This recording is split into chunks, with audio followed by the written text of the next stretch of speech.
Billy Gould from Faith No More, and you are watching Toasted.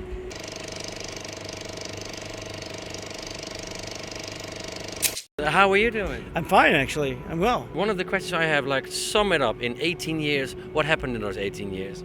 We made a record. I don't know. Everybody did what they had to do, and we get back together. We kind of went different ways, and we all kind of found our way back.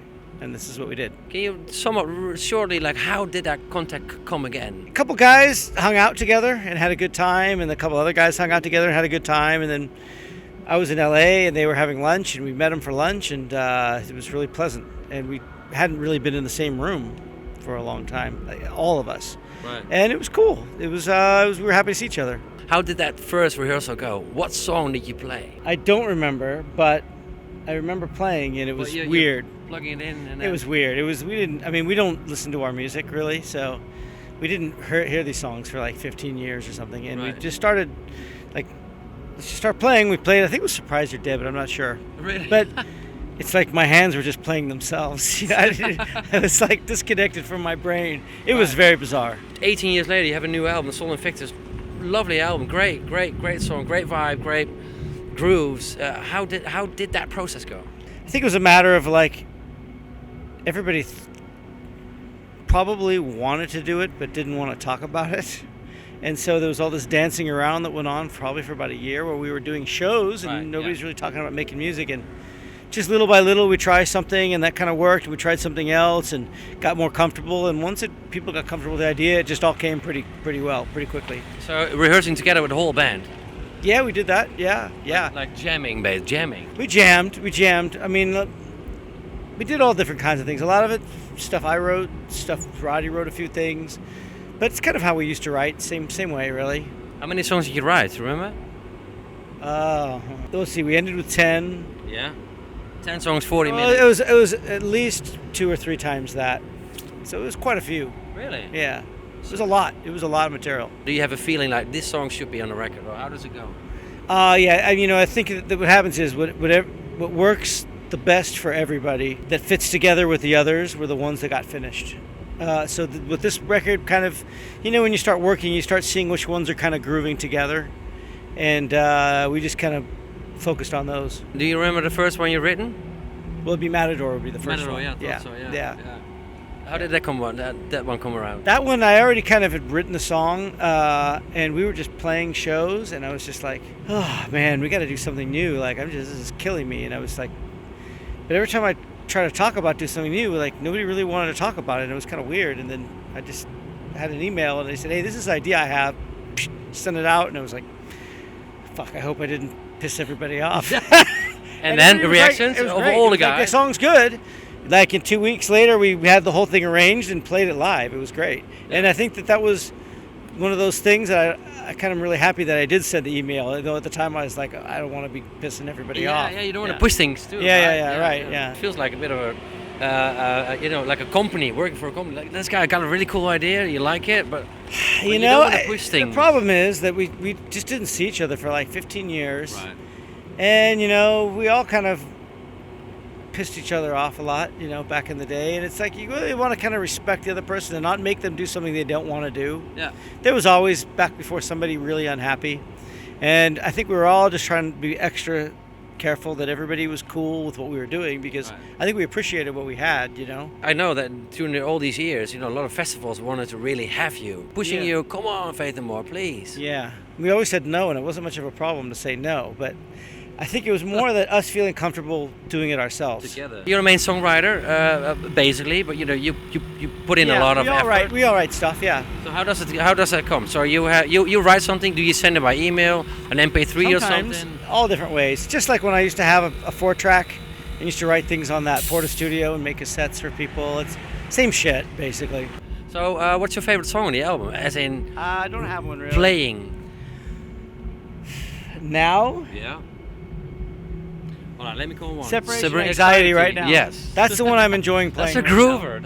I like that one now. It was weird. It's a hard song to play. It's like, for me, it's repetitive stress syndrome.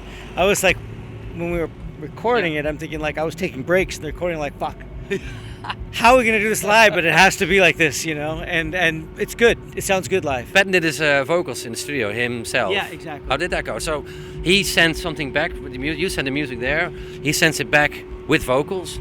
Yeah, and then you hear it. Well, no, we talk about it too. He'll So he'll do things and go, hey, what do you think of these ideas? What do you think of that? So he But I mean, more ideas. yeah, but he writes his own arrangements, so it's kind of like he'll work on them, and then we'll talk about them, and then we'll see what we like, what we don't like, and where to go from there. He starts it all off. Like, he gets a big part of it done on his own. Yeah. I mean, it makes sense, really. I mean, he's been doing this for so many years. Like, he doesn't need me sitting there at 4 o'clock in the morning when he has ideas to do songs. Like, we're all grown men. We can all we all know how to play. We all know what we're doing. So it's like, yeah, man, you know, let's see what you got. That's good. It's cool. Or that's a little weird. That's a little weird. That I don't know. It's good to hear things when you're collaborating as a person who just is a listener and not so part of it. Which we all do with each other if something doesn't sound right. So, I don't know. Cool. Just trying to find the spot.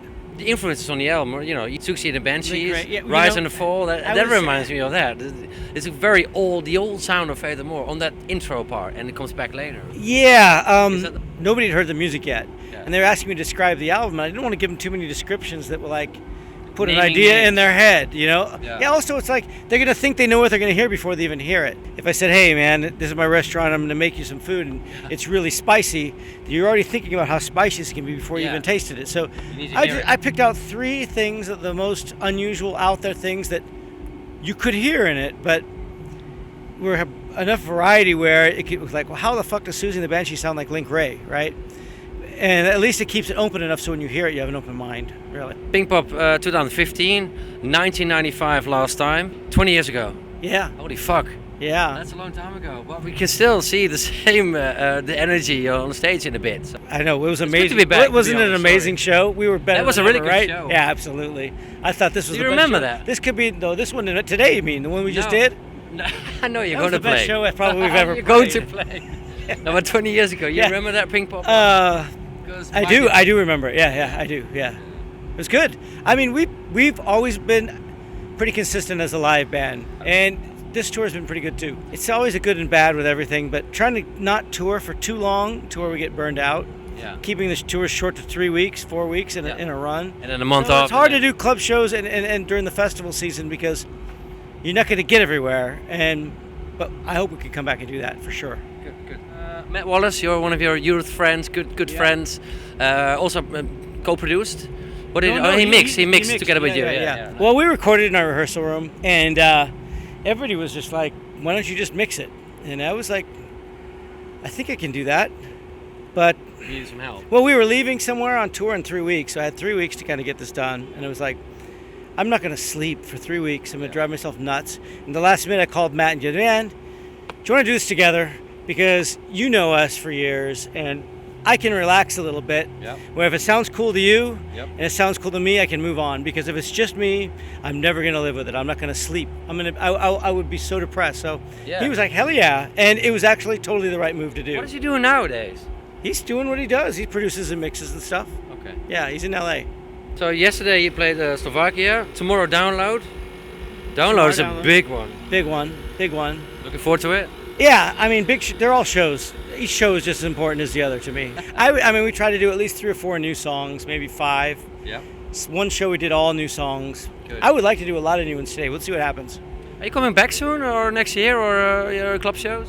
Europe? I'm hoping. Holland, so. basically. We haven't booked them yet, but I would be surprised if we don't. It's finding the happy medium. But festivals are not the way for our fans because a lot of people just come to see us and have to sit through all this other stuff they don't want. Yeah, and like Robbie Williams or whatever. I mean, I don't know. Maybe, but Download. I'd like to do it where they come to our show and it's our show and people come for that. I mean, that's the vibe.